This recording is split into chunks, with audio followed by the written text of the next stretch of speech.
ঝুমা বৌদি একটা কথা বলবো? তুমি আমার সাথে কোনো কথাই বলবে নি।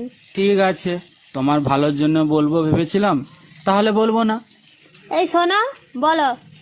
তুমি নাকি একে তাকে দাও? ধুর আলাদা।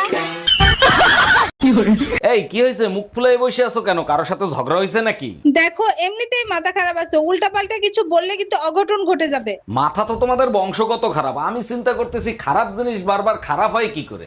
যেই দিন তোমারে বিয়ে করে এই পাগলা গাড়াতে আসছি সেই দিন থেকে। জানো ছোট গিন্নি, আমিই বড় গাধা ছিলাম যে তোমার বোনের বিয়ে করছিলাম।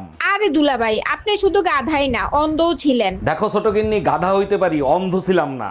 অন্ধ যদি নাই হইতেন, বোনের পাশে আমিও ছিলাম, আমারও আপনি দেখতেন।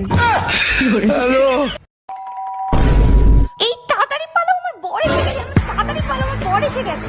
1 মিনিট, তোমার বর তো আমি, তুমি আমাকেই পালাতে বলছো কেন? আচ্ছা, তুই যদি আমারই বর হোস্টেলে পালাচ্ছিলি কেন, বাজে ছেলে একটা?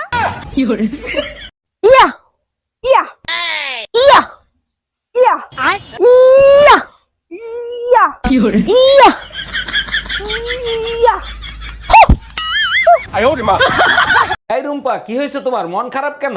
আজকে নতুন কাজের মহিলা আসছিল, 10 খান করে রুটি বানাবে, মাসে 1000 টাকা নিবে। আরে কাজের মহিলার টাকা তো তুমি দেবা না, আমি দেবো। তোমার মন খারাপ হবে কেন? আরে মন খারাপ হয়েছে তো তখন, 20 বছর ধরে আমিও রুটি বানাচ্ছি, সেই হিসাব করে।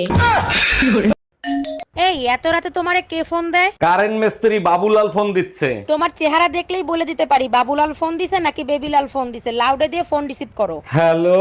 Happy birthday Shaon baby. তোমার তো দেখি অনেক সাহস হয়ে গেছে, না বলে কোথায় যাচ্ছ তুমি? পার্কে যাচ্ছে একটু হাঁটাহাঁটি করতে, এটাও তোমারে বলে যেতে হবে? একটা কথা ভালো করে মাথায় ঢুকাই রাখো, তুমি যেতেই যেতেই যাবা, আমার ছায়াও কিন্তু সাথে সাথে যাবে। জানি তো, আমি বিয়ে করে তো বউ নিয়ে আসি নাই, ভূত নিয়ে আইছি।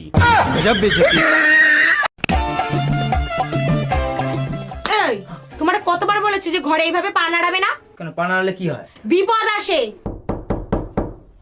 নাও, বিপদ চলে এসছে, যাও গিয়ে দেখো।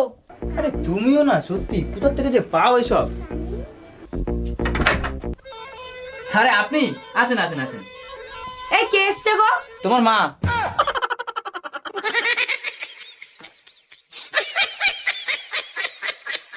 হ্যাঁ ম্যাডাম, এবার আপনি বলেন কত টাকা লোন নেবেন আপনি? স্যার বেশি টাকা লাগবে না, আপাতত 20 লাখ টাকা দিলেই হবে। লোন তো আমি দিয়ে দেবো, কিন্তু ব্যাংকের কাছে কিছু রাখতে হবে। কি রাখবেন আপনি? কিছু থাকলে কি আর লোন নিতে আসি, আপাতত বিশ্বাস জমা রাখেন। ও কাকিমা। হ্যাঁ, কি হয়েছে বলো? কাকিমা, তোমার বাড়ি দুধ পাওয়া যাবে? হ্যাঁ, দুধ তো পাওয়া যাবে, কিন্তু তোমার জন্য কোথায় দেখেছি মনে হচ্ছে। হ্যাঁ, ব্যাংকে দেখেছো মনে হয়, আমি তো ব্যাংকেই কাজ করি। দাদা, দুধ তো আমি আজকে দিতে পারতাম, কিন্তু আমাদের গরুর যে আজকে সার্ভার ডাউন আছে। দাদা, এখন দুপুরবেলা আমাদের গরুগুলো তো লাঞ্চ ব্রেকে গেছে, তুমি এক কাজ করো, তুমি কালকে এসো।